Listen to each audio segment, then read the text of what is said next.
Bueno, en realitat els premis no es col·leccionen. Ja sé que és molt llépol, no?, parlar de col·leccionar premis, però no es col·leccionen. Uno va fent una escaleta i va pujant a poc de nivell. El primer premi que vas guanyar va ser una sorpresa absoluta perquè en 21 anys vas guanyar un premi aleshores prestigiós.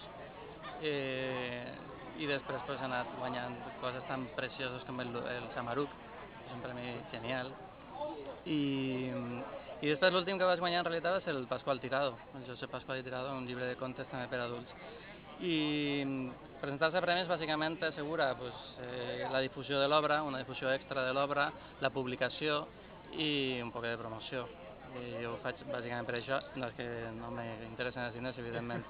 Però este premi m'encanta, este premi me pareix un premi genial, me pareix una iniciativa absolutament preciosa, que quan 34 ajuntaments se posen d'acord per a fer això és quasi insòlit en este país i damunt d'una temàtica poc comuna. De fet, no hi ha cap premi a l'estat espanyol de literatura eròtica més que este. Bueno, hi ha un premi de relats curts, no? Però de novel·la no n'hi ha més que este.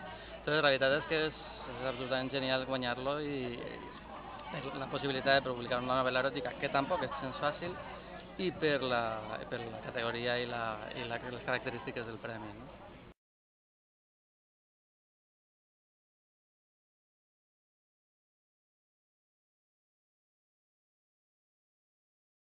Bé, com he comentat en alguns casos, jo més que pensar en literatura per a infants i per a adults, penso en els temes que vull parlar. Aleshores, en aquest cas jo volia parlar del Japó, que és un país que me fascina, volia parlar del món swinger, del món de l'ambient liberal que es diu, el que habitualment es coneix com intercanvi de parelles, i volia parlar del tema que a mi més m'agrada i que sol parlar inclús en literatura per a infants, que és personatges en crisi, no? Personatges en la recerca de si mateixos, no? I el format ideal en aquest cas era una novel·la per a adults i la vaig escriure en aquesta idea. També he de dir que la vaig escriure mentre treballava a la Universitat Catòlica. Aleshores em va servir de revulsiu, no? Era un punt subversiu, no? Anar-te al despatx quan no venia ningú i posar-te a escriure marranades era absolutament genial.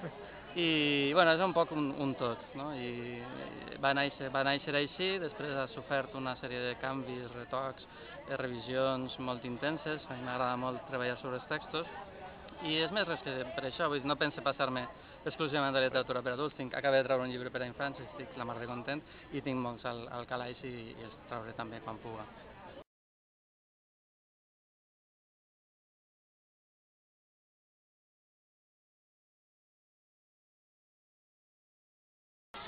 Home, jo crec que, a pesar de que puga semblar pedant, la culpa la té Harold Bloom i el cànon occidental, i la culpa la té la sensació de que allò que no entra en el cànon no és literatura en majúscules. I això és un problema. És un problema perquè moltes de les obres que avui consideren canòniques en el seu moment no eren per a res, això ho sabem tots. I després perquè bueno, que una novel·la, en aquest cas, per exemple la meva, tinga un rerefons fortíssim de sexual, no significa que no sigui una novel·la. Jo bàsicament el que he escrit ha sigut una novel·la que té aquesta temàtica i que sense aquesta temàtica no tindria sentit.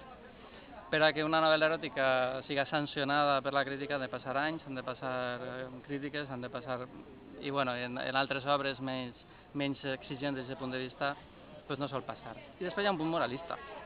Jo no vaig a negar-ho, jo crec que la societat cada vegada és més moralista, més mojigata, si trobem l'expressió castellana, i li fa por traure determinades perversions que estan en la ment de tots i que no floreixen en tipus d'escàndols de diputats, com passa molt al Regne Unit, o coses similars. I aquesta moralitat està fent molt de mal a l'art en general, ja no només a la novel·la i no només a la novel·la eròtica, sinó jo crec que els autors s'autocensuren. Per exemple, en literatura juvenil passa moltíssim. Jo li donaria aquesta visió. I la caiguda de lectors, una banda, ningú no vol sentir-se titllat, no? Una creueta de jo llig aquest tipus de literatura que no és tan canònica, que no és tan perfecta com l'altra, i després el punt moralista.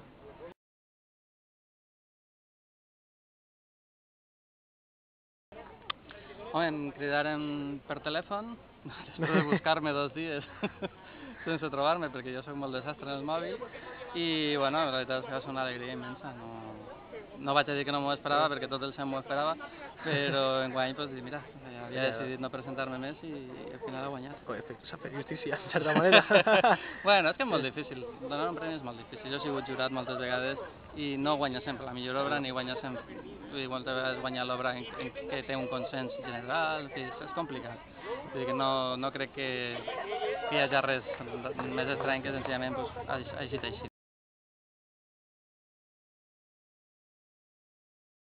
Bueno, La flor de Hanako és la història de Jordi Llopis, que és un comercial d'Alcoi, que ha de viatjar al Japó prou sovint per qüestions de treball, i que coneix a Hanako, que és la primera volta que la coneix és una administrativa de nivell molt baix de l'empresa a la que va visitar, i tenen un afer i a partir d'ahir Hanako va pujant en l'empresa de manera meteòrica, sobretot tenint en compte el Japó i el sistema piramidal, i que és una dona i això. I al mateix temps va pujant també de tota la relació amb Jordi i ella el va estirant, no? Cada vegada més, intentant veure on està el seu límit en les relacions sexuals. I Jordi està casat, aleshores també ha de lluitar amb aquesta contradicció i acaba perdent-se realment entre les dues relacions i sense saber realment què és el que vol, mentre Hanako va cada volta duent-lo a llocs més perversos, no? A orgies, a locals swingers, a una festa sadomaso, en fi, i el va punxant buscant un poc els seus límits. I bueno, això és la novel·la, bàsicament.